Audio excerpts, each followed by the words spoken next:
Welcome to the Man Cave Podcast with Dan Casper.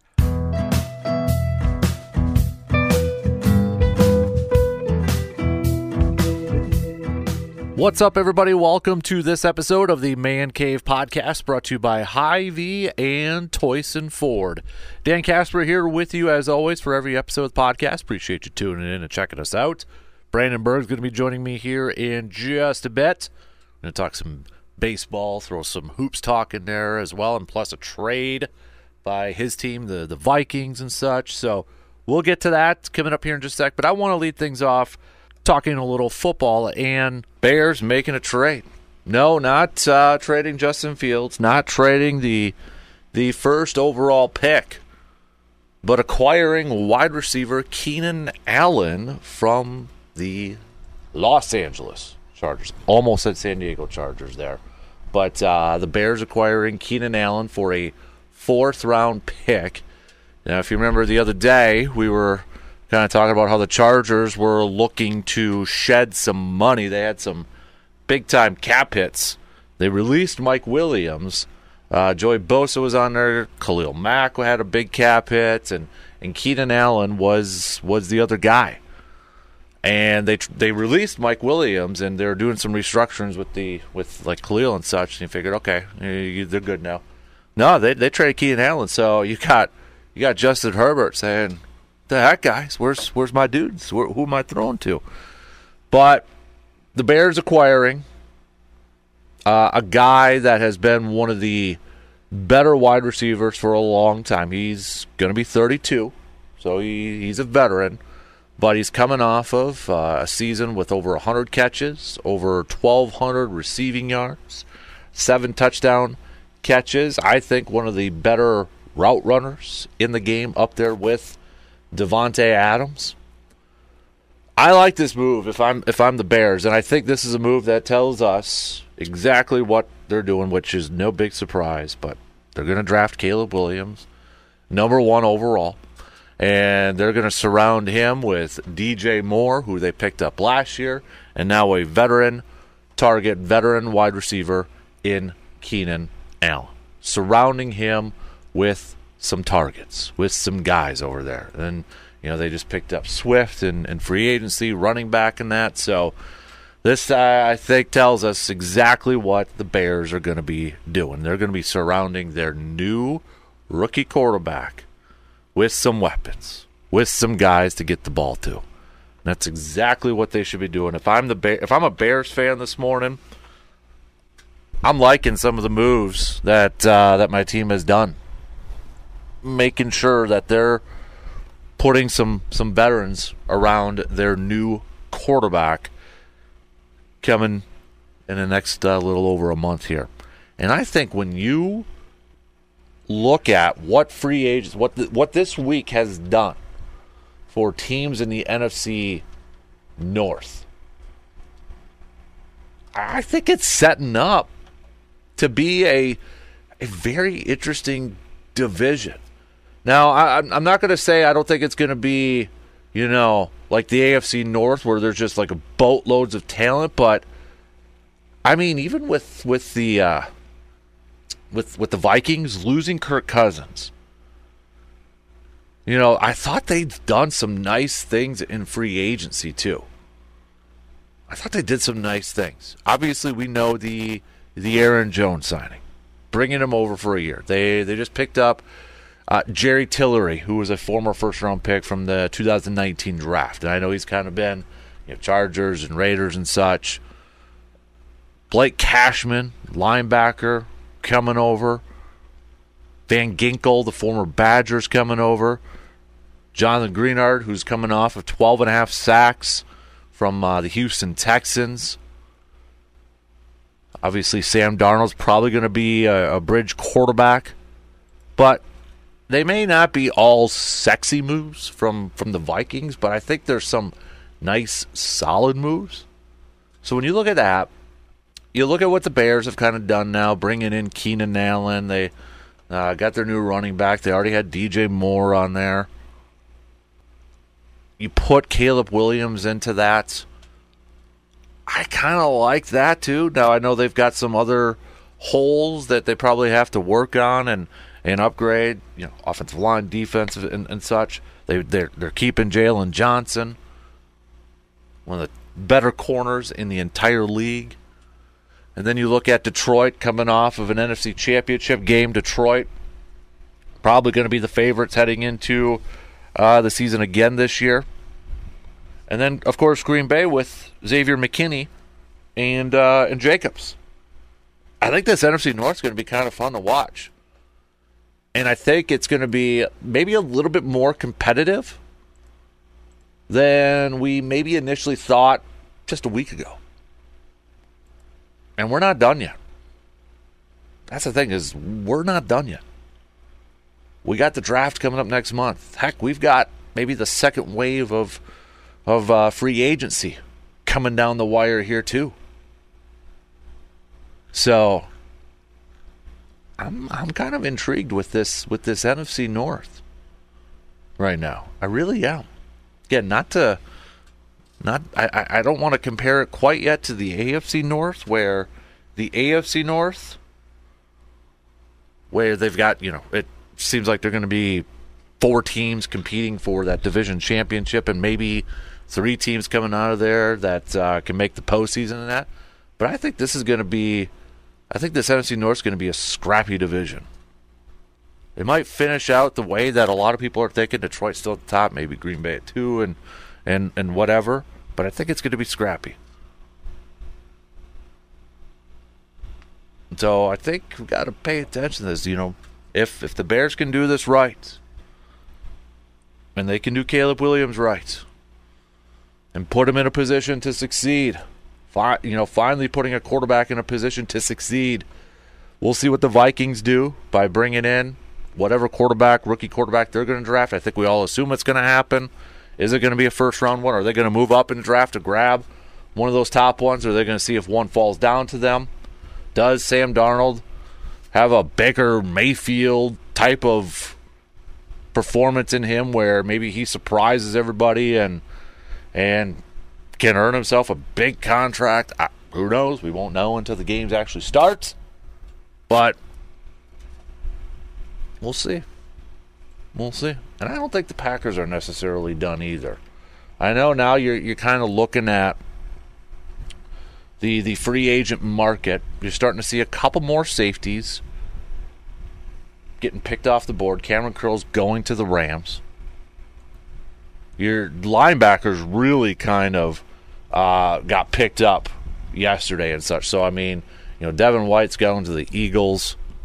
That guy's not going to be out there. I know that was another guy a lot of Packers fans had talked about. And I just go back now, and I wouldn't know a guy off the top of my head. I don't know. But when you go back to a couple of comments from Goody a couple weeks ago, he mentioned it a couple times about possibly using some of their draft capital to maybe acquire veteran players. Now, again, I don't know who that could potentially be. I don't have a name. It's not like we've heard about so-and-so that's available or wants out, and you got to trade for him in that, especially maybe when it comes from the linebacker position.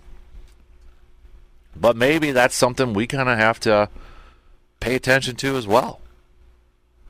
Is there possibility that Green Bay could maybe go out there and via trade acquire some people, maybe a linebacker, maybe a veteran linebacker?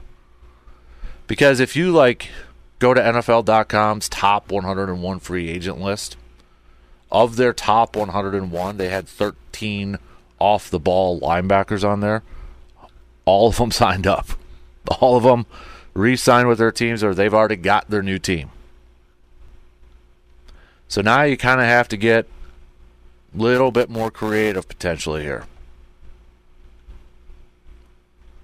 And, with Keenan Allen coming within a division, you look at those other teams. I know we talked about, how big of a need will corner be for the Packers. When they've got Jair, they re-signed Keyshawn. They're hoping Eric Stokes can remain healthy. Carrington Played a ton of snaps as a rookie last year. You're bringing in a defensive coordinator that's got a secondary background that wants to play aggressive coverage.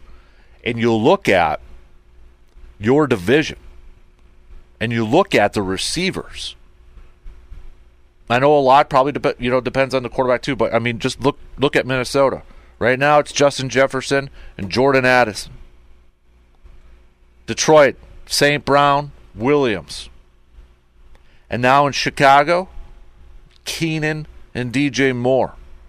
When you see your division opponents who are got some, at least 2 pretty darn good receivers per team, does that maybe inch up the need for corner just a little bit more on that priority list to make sure you have that depth, but to make sure you've got some quality corners that can go out there and play man-to-man coverage against those receivers? Remember, that's what Jeff Hafley wants to do. Wants to play man-to-man coverage.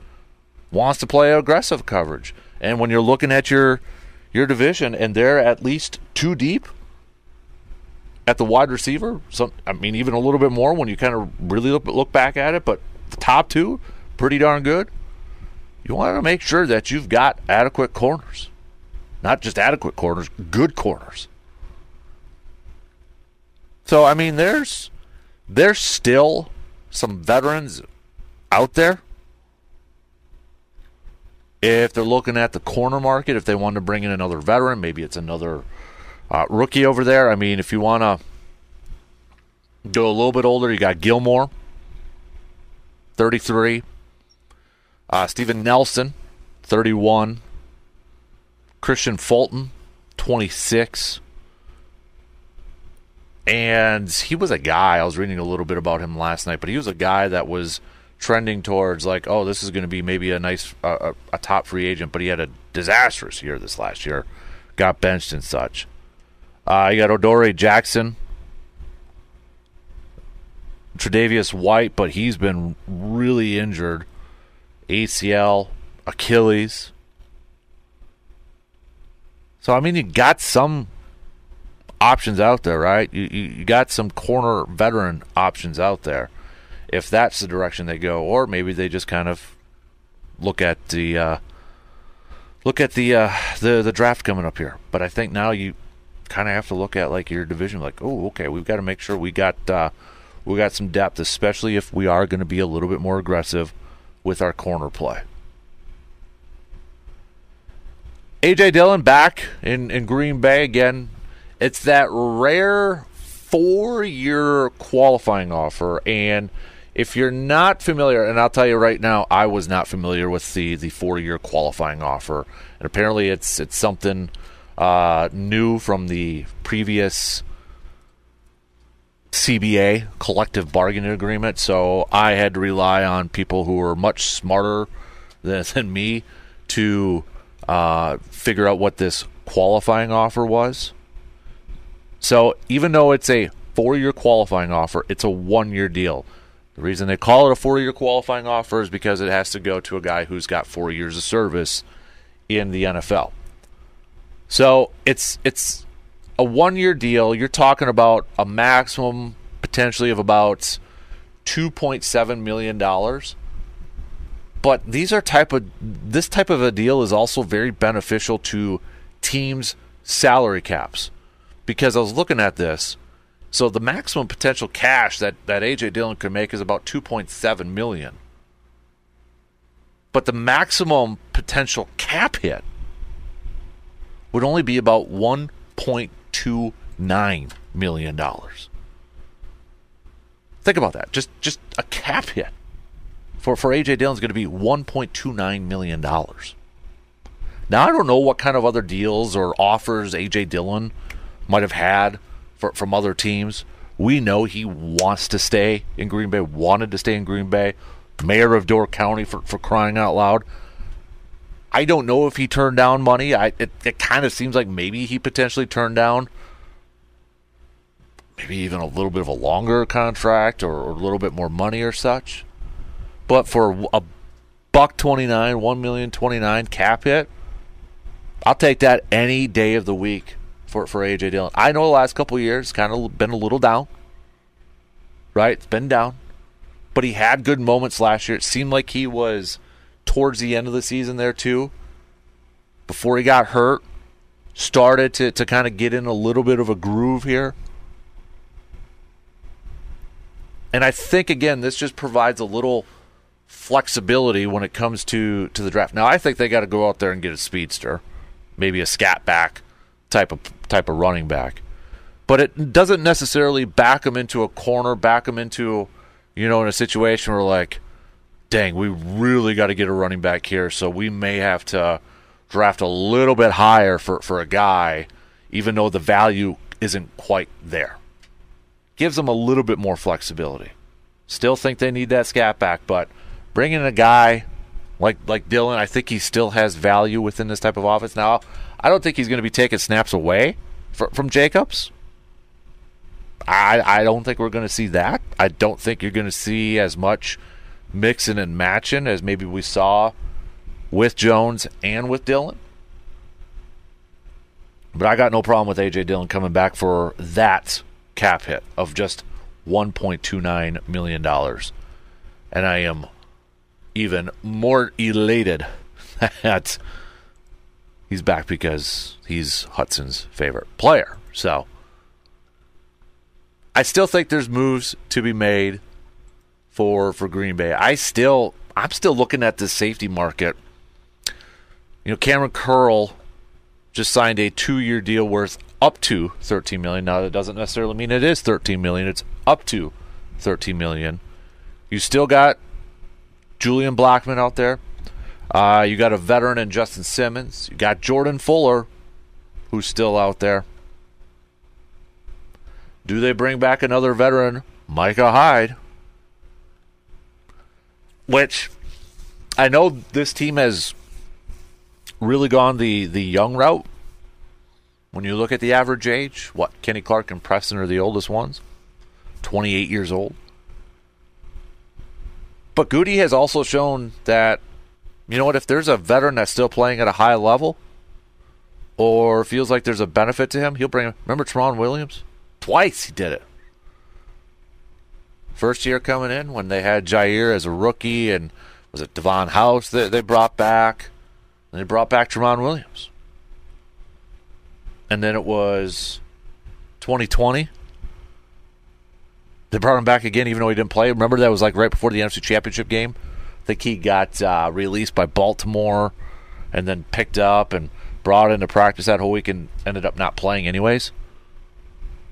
So, Goody's done that. Goody's brought in veterans before here and there, and I know that was more of a veteran-led team when you got Rodgers and those guys and such.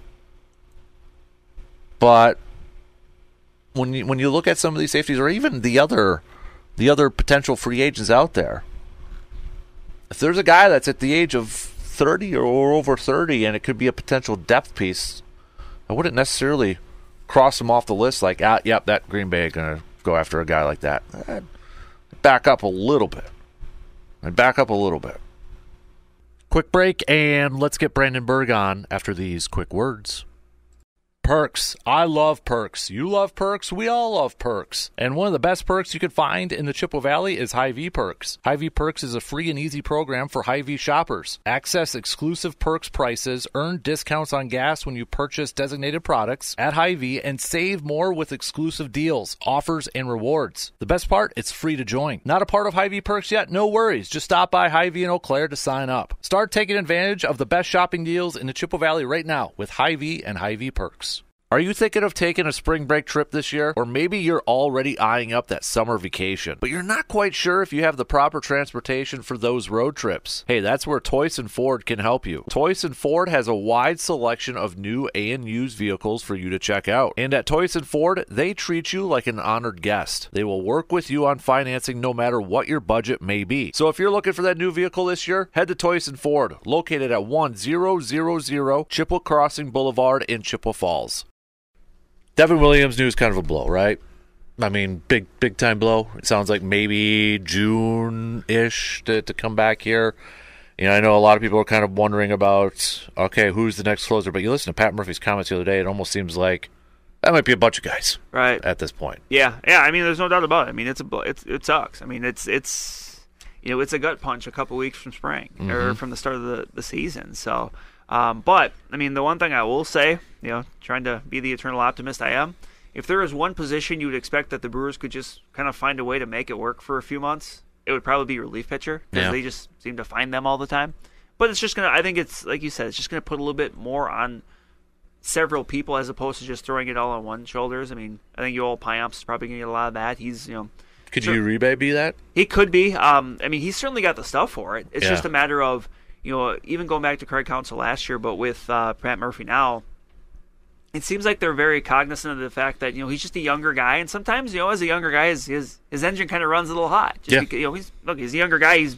A year ago, he was in the minors. So, I mean, you can see why. He's still maybe a little, he's just a fiery guy. And you want someone that's not going to maybe, get a little bit too emotional in that spot. But I mean, I think that'll just come with time. The more he's able to pitch at the majors. I mean, because the stuff, he's got some of the best stuff from any reliever you'll find. I mean, he's touching triple digits with a slider. That's just, when that's on, you're not going to hit it. So I think it's just going to be kind of a Johnny Holstaff approach, I guess, if you will, where you're going to just see, on any given night, who's the hot hand and who's available. Right. So, Pat Murphy the other day already declared the opening day second baseman, Bryce Terang, even saying he expects him to make quantum leaps this year. We all know he's good defensively, but he's referring to the offensive side of Bryce Terang. We know he can steal bases, but it's getting on base. That has been the thing. What are your thoughts on when you hear Pat Murphy, not necessarily declaring, but saying quantum leaps? That puts a lot on the shoulders of Bryce Terang. I'm thinking Scott Bakula. That's obviously that's a significant statement to make. And the thing with Bryce Terang is, to be a productive, valuable player, his offense doesn't have to be great because the defense is so good. But it also says a lot about just how much he struggled offensively last year, that there's still that much that he has to gain to get to that point. But you're right. You can see a world where he's successful. He's already obviously a stellar defender. He can run.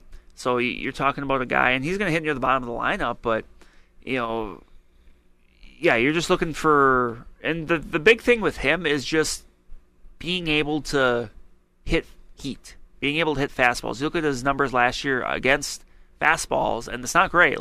If you go on YouTube and watch any sort of Bryce Terang highlights from last year, watch pretty much any pitch he hit, anything that he hit for an extra base hit, it's either off speed or it's a slower fastball. Opposing teams were really able to attack him with velocity, and he just struggled with it. But it's a process. Anytime these young guys get to the majors, you're going to find things that they can do well right away, and you're going to find things they can't. It's kind of the similar thing with Garrett Mitchell, where when reporters have talked to him this spring, he mentioned he knows one of the biggest things he needs to work on this spring has been working on velocity up in the zone, and he has. And there's been a few times in at bats this spring where he's been able to follow off tough pitches up, and then he gets a pitch later in at bat that he's been able to turn into a hit. And I think that's just going to have to be the approach with Terang. Now, obviously, they're a bit different players. Mitchell's got more power than Bryce Terang, certainly, but if Terang can just find a way to kind of hang in there and against that heat, not necessarily turn into home runs, but just follow it off and get his pitches, that's going to go a long way towards him being a viable offensive option at second base to go with what we already know is really good defense. Do you feel like the way it's trending right now, that the opening day and maybe mostly the everyday starting third baseman is going to be Frelick over Ortiz? That's what it sounds like. How much does that surprise you?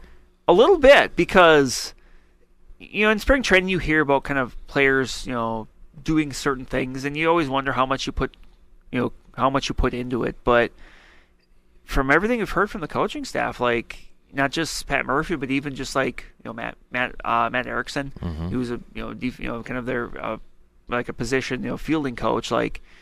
They believe in what they've seen out of Sal Frelick, and that's a surprise. Sal Frelick played infield when he was younger, but a lot of these guys did. Right. Yeah. Generally, pretty much every player that's in the majors as a position player probably played shortstop or center field when they were in in high school.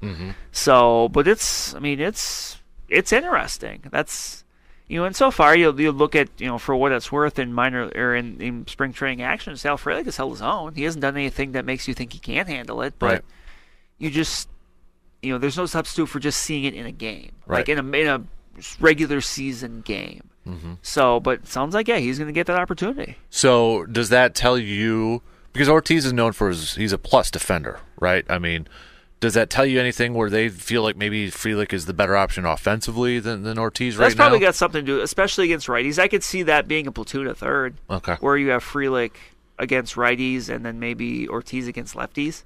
And then you can always bring in, Ortiz later on in the game for a defensive replacement if you're up, if you want to go that route. But, maybe right now it's almost looking like you've got a platoon of Frelick and Ortiz at third and maybe Turang and Andrew Monasterio at second, because Monasterio hits lefties well. I mean, that's a good, and I think second base is probably his best spot. He's played some shortstop in spring training. He can play third. But I think just because his arm isn't the strongest in the world, that maybe second base is his best spot. But I think there's a pretty good chance that Ortiz and Monasterio are your two utility infielders, and maybe Tyler Black starts the year at AAA. I was going to say, is he the odd man out in that? He might be, because it really seems like the Brewers want to give Jake Bauers a chance at first, even though Bauer, I mean, his previous track record in the majors isn't really that good, and even in spring training he's kind of struggled to hit, but it does seem like they want to give him that opportunity. And I think Tyler Black is someone that, if you're going to have him on the major league team, you need to have a route where he's getting consistent playing time. You can't have him there to make a start a week. Yeah, because you want to get him in that lineup. And that, I mean, so at this point, if it's, maybe it's better for them just to, have him go play every day at AAA, and then if you get a month into the year and the Jake Bauers experiment doesn't work, or suddenly something happens where you need another body on the infield, then you can call him up with the expectation that he's going to be able to play. Right. And then, do you still think Ortiz is eventually going to be the starting shortstop when Willie Adames? I do. Over Bryce Turang? I think so. Yeah. I think so. I think both of those guys can play really good defense. I think Ortiz maybe at shortstop would be a little better, but I think that's still the long-term plan. But obviously, right now, I mean, as long as Willie Adames is there, he's the guy. He's the everyday guy. So I think the interesting thing about the Frelick discussion is how that impacts the outfield. Because, I mean, Garrett Mitchell's going to be on the team, barring an injury. I mean, what are you going to do with... Yelich is going to be on there. Yelich is going to be there, obviously. What are you going to do with Weimer? I mean, I said it on here before. I think very highly of what Weimer can do, and his offense has gotten better as spring training's gone on. Remember, he's working with a new swing. What do you do with Jackson Churio? Is he starting the year at the majors? I mean, he's had a good accounting for him, especially with the bat in spring training. But you don't necessarily have to start him in the majors. If you put him in the minors, it's not going to be for service time reasons. Which, let's be real, that's why they would have done it. Right. But you don't necessarily have to, and I think a guy like. Blake Perkins is kind of, he's a guy that I think ideally he's a really good fifth outfielder. But he's, is he a guy that makes, because he was in the majors last year, and I don't think he did anything to kind of hurt his case to be the last outfielder off the bench. And then you got a guy like Brewer Hicklin, who's having a really great name to be when you're playing for the Brewers, but he's having a really good accounting for himself in spring training. As maybe and I think even Pat Murphy said he's a guy that's making a case that maybe he can make the team on spring training. Who's got the higher ceiling, do you think, in the future? Is it Mitchell or Weimer? I think you'd be tempted to say Mitchell, but I still worry about Garrett Mitchell's strikeouts. And, a lot was made about Joey Weimer's swing and miss last year with his, unorthodox swing. But Garrett Mitchell last year, I mean, his career strikeout rate was still like 10% above Joey Weimer's, what he did last year. So, I mean, for me, that's going to be the big thing with Garrett Mitchell. If he's making contact, good things can happen. But that's why kind of being able to fight off, those fastballs up is such a big deal for him, because if he can do that, and even if he keeps that strikeout rate around 30%, I think he can be productive. It's a bit like the whole thing with Keston Hiura, where you got to be able to put the ball in play. If you put the ball in play, good things happen for him. Mm-hmm. But you got to be able to do that, especially knowing that, Garrett Mitchell is a bit different from here in that he's much faster. He's got great speed, and he has value as a defender. But you need to be able to give yourself a chance, and that's putting the ball in play. Weimer, I think the best defensive lineup is Weimer and right, and maybe Mitchell in center. To go with whatever you do elsewise, but I don't know. That's going to be something to keep an eye on. Just how do you jumble those guys? Right. And how does that work? To kind of wrap it up for the baseball side of things, you're looking at this starting rotation. It's Friday. We don't know if Wade Miley is going to be in that first. Nothing too serious. No, it sounds like if he's not on the opening day roster, it sounds like it's not. He could be on that team within the first week. Right. Colin Ray seems like he's going to be on as part of that. The guy that, we probably don't, in DL Hall, we know about him, but Joe Ross. Yeah.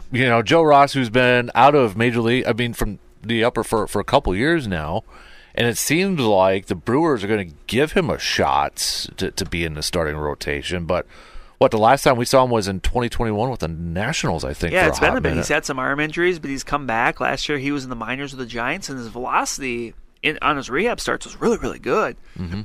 I'm kind of wondering if the Brewers might be thinking about going with a bit of a piggyback option for a few of these guys, because we hear about all these different people that they could throw out there. Even to Robert Gasser had a good start yesterday, allowed 1 run in 4 innings. He's had a really good spring training. He's another one that, if he doesn't make this team out of spring training, he's going to log some innings for this team this year. So I kind of wonder with some of these guys, if they kind of try to piggyback a few of them and maybe go 4-4 with like a Ross and a Jacob Junis, or with some of these other guys that the guys that aren't Freddie Peralta. Freddie Peralta, he's gonna have the the longer leash, but that's something I've kind of wondered about here, and I'm fascinated to see how there's so many things I'm curious about to see what's different with Pat Murphy versus Craig Counsell, and maybe it's just because it's spring training and they want to work on things. But one thing I've noticed is the Brewers have been really aggressive on the bases when it comes to stolen base attempts. Yeah, and that's something I would like to. Right now would like to see them do more in the regular season, just because they have so many quick, athletic players. Right. So I'm kind of curious if that is, something that maybe like a strategy shift that they're looking at, or if it's just, hey, it's spring training, we want to work on this. Right. One more player I want to ask you about, because he's having a really good spring, but you kind of wonder the position. Eric Haas. I just saw, yesterday, his 4th home run. He's hitting 429. Yeah. Obviously, he's not going to take a starting spot from Contreras, and you got Gary Sanchez over there too. But I'm wondering, and a lot of people have wondered this too, if the Brewers carry 3 catchers. Yeah. Which they haven't done. Many teams do it, but with Eric Haas and Gary Sanchez, these are both guys that are bat-first catchers. Yeah. These are guys that, especially maybe Gary Sanchez against lefties, you could see maybe logging DH time. So I'm kind of curious about that, because look, Eric Haas has come in and, after the Gary Sanchez signing, he could have kind of put his head down and said, well, I guess I'm not making this team. But no, he's come in, he's hit the ball, and he's a guy that, is just a few years removed from it, like 20 home runs or something with the Tigers, so he can hit it. Mm-hmm. So I'm kind of curious if maybe they carry that extra catcher, and then the versatility of a guy like Sal Frelick becomes even more important. Right. Yeah.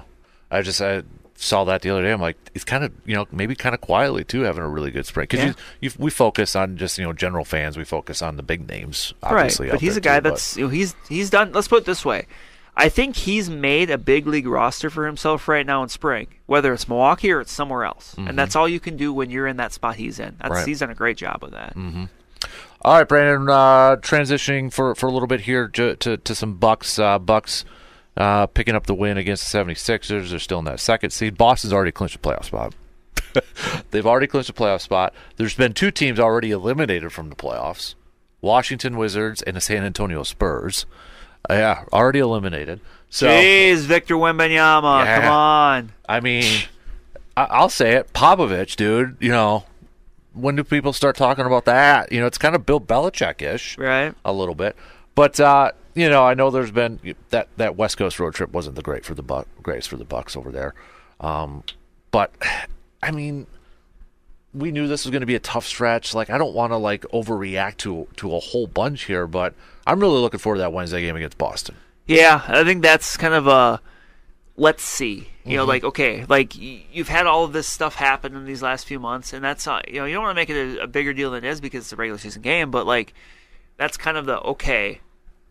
These are the two teams right now. I mean, these are probably the top two teams you're thinking in the East. Like, you've had enough time to kind of, you know, if you're Doc Rivers, to kind of get acquainted and kind of figure out what you want to do. Like, let's see it. Right. Like, how does it look against the best team in the East right now in a big time situation? Like, it's March. Like, this is the time of year where you want this team coming together. And like, the thing is like I want Middleton back for that game, but even if he is, he's probably going to be on a minutes restriction.